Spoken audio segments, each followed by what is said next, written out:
So when I first took the job, when we're talking about NIL and the success story, one of the student athletes that I seen this major growth, loved the guy to death, was spending a lot of money when it pertained to NIL on senseless, things, just young, having fun, just, oh, I can buy this, oh, I can buy that, oh man, I can buy this, right?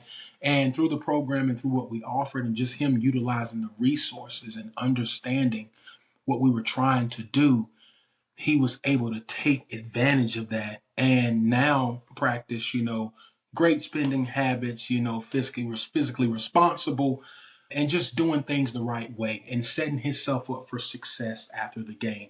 So I think that's when it pertains to success stories, just when you go in this thing, and I talk about this in the collaborative village as well, when you go into this thing, when you go into these situations, there has to be a plan. It doesn't have to be the best plan in the world, but you have to know how to get from A to B to C. And I think a lot of times we don't have plans in place, and then when everything starts to hit, we're running around in circles trying to figure it out. Absolutely. It just, yeah, I guess kids that age just don't really know how to value Yeah, money and spend yeah. money, and that's First thing just, they want is cars. They want cars. The first oh thing yeah, is go everyone wants a nice car right. to flex, post on their Instagram, whatever they want to Yes, that's the do. big thing. So thank you for sharing a couple things. We'll get into the collaborative village in a second because you just mentioned that, so that would be a good transition. But first, I just want to ask how us as Fan Day Nation is helping you amplify your message and connect it to more fans, coaches, and communities who need to hear it. You'd be amazed at the people that have reached out to me and have contacted me through my DMs and just say, "Oh God, I seen your video, I seen your message. I really like what you're saying. I think I need to talk to my son or my daughter about this from a student athlete perspective." So I think, just being able to get that message out of having a plan, of utilizing the village, of having a support system, never mind the collaborative village, right? The pieces, take away it was meant for to take away the pieces and the gold from it to apply it to your own unique situation. And I think Fan Day Nation has done a tremendous job of that, especially when the content was delivered. It was delivered and digestible in a way that it wasn't too overwhelming, and you could take your nuggets from it and apply it to your own personal situation, depending upon what it is. And I think that's what was one of the most impactful things. And I heard a lot because everybody that reached out to me that saw the video, and I mean, I had over hundreds of DMs, right? They all had their own personal takes from it that they liked and that they applied. So I think Fan Day Nation, by doing that, by getting that message out to the masses, and we've impacted people. And I think that was the main purpose and goal of this thing. Yeah, absolutely. And we'll continue to do so here, hopefully. Yes. So let me get this screen shared and we can kind of go through step by step. You can explain all the pillars and everything like Right. that. Perfect. All right.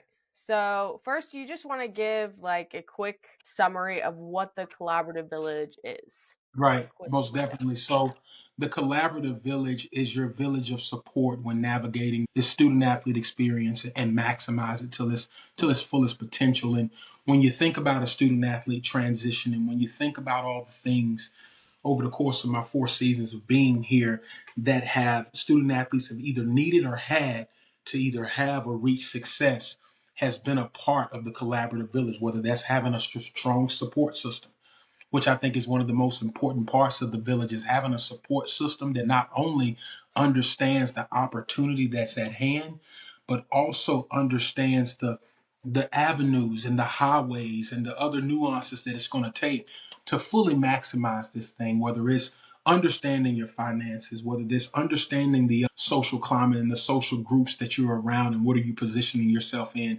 understanding that you need an academic plan for post play regardless of NFL, and understanding as parents and as our support system how we're supposed to represent each other, how we're going to represent our own internal brand, and how that reflects on the university as well.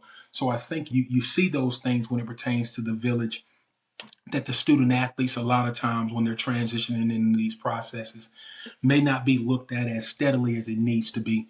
When it pertains to the other side, from a coaching standpoint, you can utilize this village to build your staff, to understand your staff and understand what type of staff you have to service the culture that you're trying to create. I think, one of the things that is most important is that in order for this village to be effective, you have to have passionate people and people that are passionate about people in the building. And I think that's one of the key things. You got to have people that are not only coaches, they're supporters, they're mentors, they're advisors, they're leadership counselors, whatever that may be, because the game has changed. And these student athletes are going to need more than just the traditional ball coach and traditional coaching of, X's and O's in order to fully reach their potential. So it allows you to see everything that you need to know about the student athlete you're recruiting and the program that you're inserting them in order to have the most success possible for both parties on both ends. Yeah, just imagine how different people's lives would be just growing up with this, especially student athletes having this resource. Right. So it's amazing Right. that you guys have this now. So first, let's talk about the first thing right here. We have the player pillar and the coach pillar. So can you explain those? Right. So I kind of went into it a little bit with the player pillar and the coach pillar. With the player pillar, you're looking at those components of what do you need in order to maximize this opportunity? How am I going to make this decision based on being a student athlete? Well, one of the things in that pillar you got to understand and look at is that are you the right fit at that university? Are you the right fit for that roster?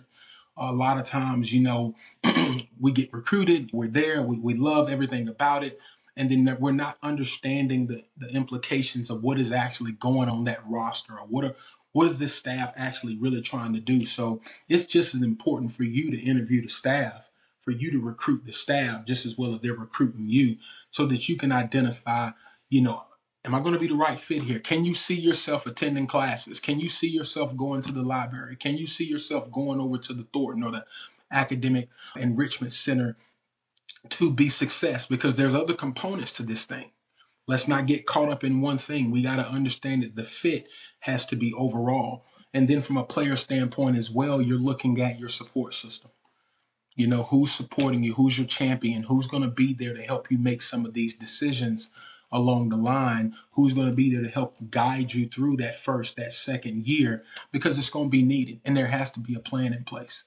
And what I mean by a plan is that it doesn't necessarily have to be everything has to be figured out. But again, we have to know what we're going into. We have to know what we're trying to accomplish. And we have to know what we need to do to get there. So when you talk about a plan, having a plan, it has to mirror something that looks like that. And being academically sound and not understanding that, I need to have a true plan from an academic standpoint and the academic side as well, because there's going to come a day that ball is over with. There's going to come a day where football is over, whatever sport you're playing is over, and you're going to have to lean on that you got to lean on everything, the content that you've created down here. When you're 30, you're going to have to lean on it in order to have some success. So from a player standpoint, you want to look at that thing that way to maximize your opportunity. And from a coaching standpoint, right, it's kind of flipped. You're looking at your staff, like I talked about earlier. Is your staff passionate about people? Are your coaches passionate about people? Is your support staff passionate about people and helping these young men develop? And what I mean by development looks different from each individual. What worked with A may not work with B. Are we versatile in our development? So you got to look at it from that standpoint and understanding that a lot of times knowledge isn't always going to equal fit. And I'm not saying that to water anything down or push anything to the side, but sometimes we can have all the knowledge for something, but it not necessarily be the right fit for a situation. We got to make sure that we're looking at that from a coaching standpoint when you're building your staffs, when you're building your units. Knowledge and fit, there's a place for each, right? But you got to make sure that the fit is good for the program, because any of those pockets of coaches or any of those support systems that are the fit isn't right, that's where the leaks start to happen. So, and also from a coaching standpoint, family, you got to know you got to know the families now more than ever, because they're going to be steering the decisions. These kids are being, from a family standpoint, the kids are coming from different backgrounds that have been exposed to different things, and you want to make sure you know the family. You want to make sure you know that support system, because that's going to help you identify the decisions and what that kid's going to do. And we can definitely get more deeper in that when we talk about having personal conversations on that. But it's just as important for you to know the family as it is to know the kid, because it's going to, at that age, and the kids 17, 18, some of those decisions, some of those emotions, or some of those things, they're coming from that support system. So you got to understand that. And then just being overall, understanding and controlling your locker room, having a pulse of the locker room, which is the most sacred place in your organization. And it is the lifeline for you as a staff. So you want to understand and create a great culture in that locker room, and understand and know everything that enters it, everything that comes out of it. Know what's going in your locker room, know what's coming out of your locker room, because it just takes one guy to make or break it. That's the most important keys when you talk about the pillar, when we're looking at it from a web external standpoint. Absolutely. And you just hear all the time. I mean, obviously, there are multiple factors that go into it, but kids transferring their sophomore, junior year to a different Yes. college to play the same sport, you just hear that over and over again. So, Yeah, obviously, grass isn't always greener on the other yeah. side. And Hmm. and I think, you pay attention to the village and some of the things that it offers. You got to ensure that before you jump in the portal, before you transfer, have you done everything you were supposed to do as a student athlete and a member of that organization? Have you fully exhausted everything on your end? Because if not, then we need to have different conversations. If not, then this thing looks a whole lot different. And those problems are gonna carry. So what you're doing at this university is gonna carry to the next university. So look at those things, and the village can help you identify that on the front end of it. Yeah, absolutely. Maybe you're not the victim that you think you are. Yeah. Right. Correct. Yep. Correct. All right, moving on here. Let's see. So, looks like just building off of that player pillar and their character and the athlete itself. Explain this slide for us. If you can, you zoom in on that just a little bit. Yeah, let's see. Uh I don't know how to zoom in. It looks like, oh, there we go. yeah, I can't. personally. Perfect. So when you talk about from a player standpoint, your character builds programs, and coaches want guys that have great character, and they can see right through when your character is either flawed or not what is being professed as. What do I mean by your character? Like, how do you show up every day? Okay, how are you showing up in the building every day? Are you on time? Are you making meetings? Are you missing things? Are you being a distraction? Are you cancerous towards the locker room? Can I trust you? Can I depend on you? Are you a leader? Are you an energy trainer? All of those things. And when you come around it, you bring a lot of negative energy. What's your character? So your character is going to be one of the most important things as a player, because now more than ever, coaches are focusing on building their rosters and building their locker rooms and doing it quick with the portal and doing it quick the way college football is set up. You don't have the time that you used to have to build these rosters and build all this character amongst the team, because you got to win now. So we're looking at your character coming in the door now. This guy may not be a guy for our locker room. He may not be a guy. X, Y, and Z makes him that reason. So we're gauging it out. They're using matrix and matrix systems to gauge and measure these things, to come out with determining factors to see if you're going to be somebody that they can inject in their locker room based off of your character, based off of your social media, based off of some of the things that you've done. This is almost NFL junior. So you are getting evaluated before the evaluation. So understand how much your character needs to be in place. You need to be a guy that shows up every day, that's dependable, that's doing the right thing. And sometimes that's the hardest part is just It showing up is. itself. Yeah. It is. It is, because that's the most consistent part. Hmm. That requires the most consistency, and you can't hide behind that. Yep. You can't, and that's where the true characters and the true leaders of your some of your top teams come out at, Hmm. because they're there all the time. They do everything the right way. They show up every day the exact same way. Yeah, absolutely. Let's see. Next up, we got the parents aspect of that. Yep. So from a player standpoint and the parent aspect of it is that, and that falls back on the support system again. Who are they? How are they helping you? What does it look like? Are they positively helping you? Are they helping you get in a position for success, right? Or is this something that you're gonna need some assistance on, right? Because again, your support system, that's gonna be again the people that are helping drive the decisions. The support system is the reason why that guy is showing up consistently late like that. Not only is it him, it's the support system as well. So that's why that support system piece is so important from the parent. Make sure from a support standpoint that you guys understand what you're going into. This is a football college student athlete. These are the requirements. I must show up every day. This is what I must do. This is what is expected of me. And let's hold this thing accountable from a standpoint of being that supportive support system that helps him reach his goals. That makes sense. And obviously parents aren't always like that. Maybe they don't want them playing football at all, or maybe this was their idea and the, athlete itself, himself doesn't Well, even want to be there. Well, a lot of times, just understanding from a standpoint of, hey, you got to show up every day. Hmm. Or, hey, you're coming into a situation now where you're not the guy anymore. What got us here isn't going to get us there.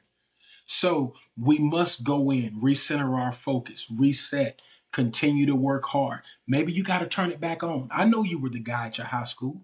I know you ran for 15, 18, 19,000 yards, whatever it may be, right? But now you're coming to a situation where you got some other dudes in the room too, right? And the competition is high. That's what recruiting is, right? It's Don't look at it from a standpoint of, hey, this is something that's against me. Look at it from a standpoint, this is something I can benefit off of, the outcome of this thing. Let me continue to work hard. Let me take my game to another level so that I get the best out of this opportunity. Absolutely. You go from top dog to bottom dog real quick.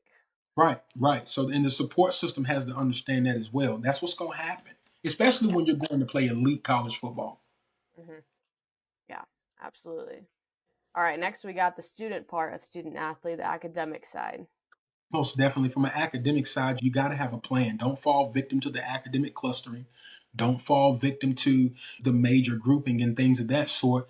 Have a plan in place. Do a couple of personality development tests, career development and career analysis type testing, Myers Briggs and things of that sort that can kind of gauge your interest in trying to find out what you want to do and what path you want to go down, right? Let's have a plan in place. Let's talk to some people. Let's talk to some advisors. Let's find these things out beforehand. So again, we take advantage of the opportunity that's in place. It just works better when you have that academic plan in place and you kind of know what the end goal is. It's easier to navigate, and the planning is easier because when you plan, you have more success on the back end of that. So having an academic plan in place of knowing where you want to do, where you want to go, how do you want this to turn out, is only going to make that journey easy when it pertains to transition as well. Yeah, for sure. And the academic part is sometimes the hardest part of being a student athlete. It is the hardest part because Yeah. again, you're required and demanded so much of your time in other areas, but that's when you have to lean on those resources, right? Like I think here at Tennessee, our Thornton Academic Enrichment Center, I think they do a fabulous job of providing that support for our student athletes to maximize their time in the classroom with the engagement that they have going on and the curriculum that they have going on with those guys. So again, you got to utilize your resources. That's a part of you being a student now. That's a part of you being a college student now, right? You're going to have to manage your time, utilize the resources that are at place to help to benefit you. Yeah, absolutely. I know you talked about it earlier, but again, just finding that right fit for an athlete himself. It's so important. And what do I mean by when I say that right fit, right? If you know you don't want to be far away from home, don't go 8, 9 hours away. Like it's just simple as that, right? If you know that you're going to be someone that is going to need a little more structure, and this is why it's important. The support system has to be there. The support, so all this stuff is connected. If you're someone that's going to need a little bit more support, you're someone that's going to need a little bit more guidance. That's fine. You may have to stay closer to home. You know what I mean? If you're not worried about those things, you probably can go further away or vice versa. It's no right or wrong, but we just need to look at these things and understand. I got a kid going through a similar situation right now. I won't call out a name. He's not even in this state, but he realized that a university was recruiting and they recruited 6 players in his position. And he did not realize it until he started, actually looking into this. And he was like, man, I'm coming in with 6 other players from my position. Only one of us is going to probably play. Like, Is this the right fit for me? Is this the right fit? And what he ended up doing was he ended up decommitting, and he actually went somewhere else that he was going to have maybe a little bit better chance to play a little bit earlier. It's things of that sort, right? You got to look at that as a player as well. If you're going to be somebody that, wants to play right away and that's your aspirations, you got to look at every single situation. And you got to look at the developmental and what's on the roster. And can you envision yourself being there? Do they have what you want to major in? Do you feel comfortable attending school here? All of those aspects are things you got to look into when it pertains to that right fit.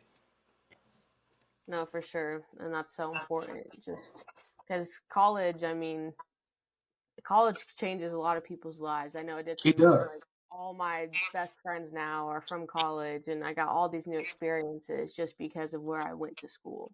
So, That's right. That's right. And you have a whole entirely new social network, professional hmm network, outlook on life. yeah, All of those things happen, right? So it's you understanding that if you're the right fit there, is more than just seeing that, hey, I look great in that jersey. I right. love this crowd. I love this crowd. Oh Yeah, man, I love the color combos in this uniform. It's more than that. It's way more than that. And for you don't sure. see that on the front end as a young student athlete. But again, that's why those pieces, the support systems and the parents and all of those things, it's important to be able to have those transparent conversations. Yeah, absolutely. Next, we have the preparation. Let's dive into that. Yeah, most definitely. And the preparation is key to this thing because have you prepared for the moment? Are you ready or are you prepared? I hear our coaches say it all the time, right? Are you ready or are you prepared? Have you prepared? You know what I mean? Are you prepared to show up every day? Right? Are you prepared for the long study nights, the long practice nights, followed by games, followed by the camps and all of those things, the rigor that it's going to cause, right? The rigor that it's going to come with. Are you prepared for what this journey is going to take from you? And if you're not, that's fine, but we must be aware of that. Because when we're aware of these things, now we can provide the necessary support that you need in order to propel and get to the next level. But understanding that the preparation is happens far before the game is played. And that's in your preparation of how you're eating, your preparation of how you're training, your preparation of how you're actually working your skill for your position, your preparation from an academic standpoint. All of those things are key because all of that's going to show up at a point in time. It's going to show up if you cut. It may not have shown up in high school. You may have been able to cut corners in high school and get by and have a great game and still do your thing on the field Friday, Saturday, Tuesday, Wednesday, whenever your game was, right? But once you start getting around competition that's elite, competition that is just as good as you, you're going to quickly realize that your preparation is key, all the way down to how much sleep you're getting at night, all the way down to what you're eating and what are you putting in your body 48 hours before the game. So the preparation is deep. The preparation isn't just going out practicing. The preparation now has turned into a lifestyle. And if you want to have that success, that's what it has to be in order for you to see the other end of this thing and to have success as a student athlete. Yeah, and it just goes to show how important is it to you, just disciplinary wise. Mhm. Yes, you go to Yeah, practice every day, but like yes. you said, what are you eating? What are you doing? What are Yeah. you doing How much time outside? you spend in the film room? You're Yeah. going to practice every day and you're doing the dudes, the standard, right? hmm But what's your plus one? What's the next step? Because I've seen average student athletes put in elite preparation and get elite results. And I've seen elite student athletes put in mediocre to subpar preparation hmm and they get base results and they never pan out to what we really want them to be. Or you wonder why this didn't work out. Maybe they weren't putting in the time, maybe they weren't prepared. Yeah, just kind of getting in their own way there. Right, Yep, absolutely. All right, now we're on to the coach pillar here. right. Do you want me to scroll past one, or do you want to stay on this slide for a second? We can stay on this slide. So, from a coach standpoint, and I'm looking here, so we talked about it, but from a coach standpoint, it's going to be your coaches. It's going to be one of the top sub pillars to this is your coaches, your staff. Who's in the building? What does this support staff look like? Are you guys passionate about people? Because in order for this thing to fully work, you're going to get student athletes come from different backgrounds, different levels, whatever that may be, right? You have to be versatile in your development, and it has to look different individually. Are you in that position to be passionate about your room, your student athletes, and things of that sort? You're going to have people that are in the building like that, because the student athlete now require the needs are different from what they required 10 years ago. So there's going to have to be a leadership, some form of a curriculum, some form of a almost a school setting type of environment, because again, they're still growing. Some of these guys went through COVID and the learning changed through COVID, right? So some of these student athletes, and I'm just being candid and honest, you're gonna have to keep up and have to catch up from a standpoint of where you want them to be. It has to look different, and that looks different by the people you have in the building. Again, that goes back to the knowledge and fit. Knowledge and fit aren't hand in hand. Just because somebody has the knowledge for something may not be the fit for your culture and what's needed in order to maximize the student athletes. For sure. The first pillar we got here is the parent side of it. Now, so from the parent side of it, again, as a coach, you got to build that relationship. You got to have somebody in place that is building those relationships with the parents, because that's retention. That's retention. You'll be amazed at how it's retention, right? You'll be able to pick up on things earlier on when there's a relationship with the parent versus the not having one and not understanding why something happens. You'll be able to understand the student athlete more. You'll see things that they'll tell you. You know what I mean? That is another information source. That's a part of the collaborative village, having that relationship. It just helps you maximize the student athlete's experience. Something's going on at home, maybe they don't want to share with you, right? I've had instances where we've had parents tell us things that the student athlete didn't necessarily want to tell us because they just didn't know how to. But we were able to get the resources there in place in order to get them on the better side of that. It's imperative to have that. I think it again, it's a lifeline for your program, and it's what accelerates those great programs from the good programs. Absolutely, because the parents want to have the final say and everything. So, Yes, you got to make them feel involved. yeah, You have to make them feel involved. And I'm not going to give away the goods of how we can talk later, but there's some things you can do within your program to where you make parents feel like they have autonomy, and you make them feel like, hey, they're involved in this. And, oh, okay, we got a little more say so than what we think. And that's good. That helps everything out. That helps the flow.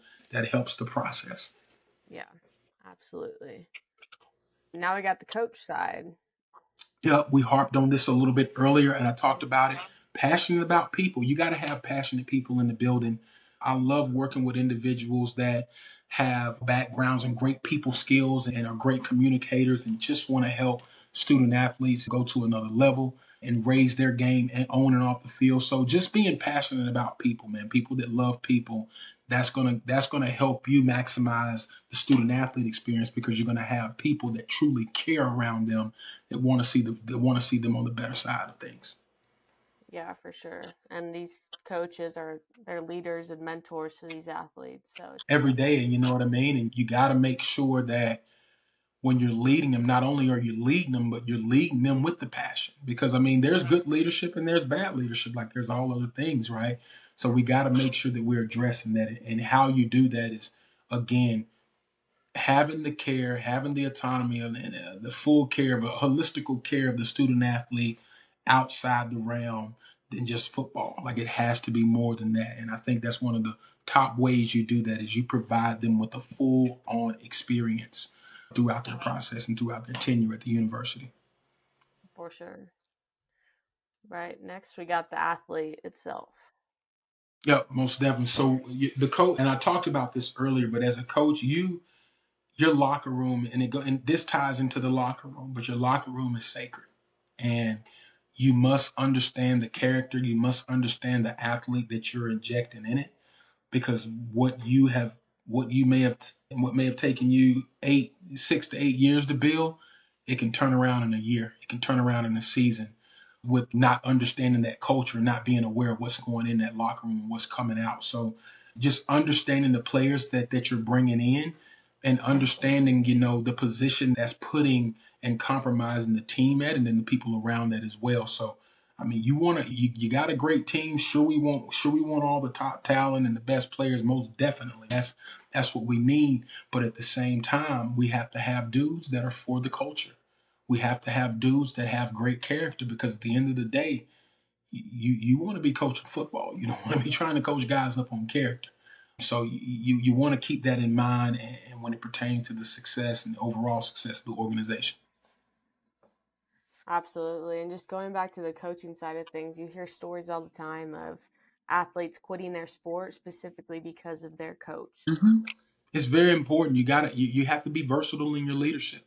Mhm. You have to be able to delineate your leadership, your methods, your teaching, your coaches to different backgrounds, to different dudes, because if not, you can lose some. And I think the way you do that, and the way to start with that, is it goes back to, you got to have people that are passionate in the building. No matter what, this individual is passionate about people and passionate about the players. So he's going to be willing and want to do everything that he needs to do to bring the best out in them.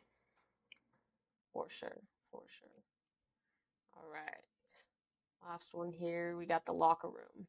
Yep, locker room, that is your holy grail. That is the lifeline of the program.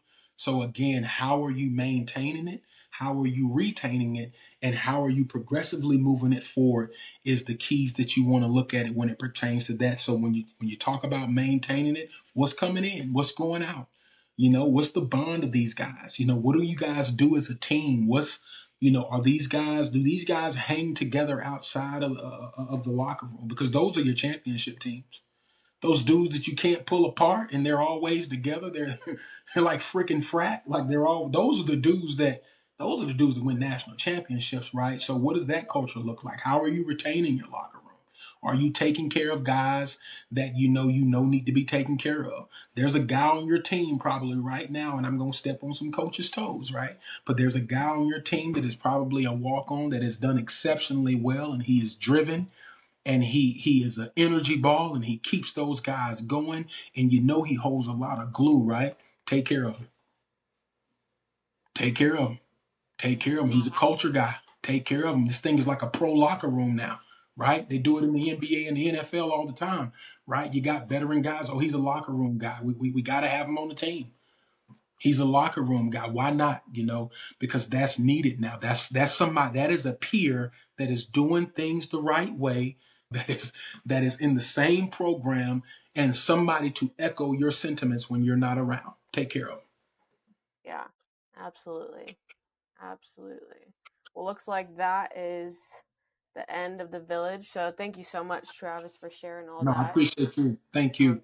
yeah, very informative. And yeah, we just can't wait to share this with everyone else as well. Most definitely. Thank you so much. Appreciate it.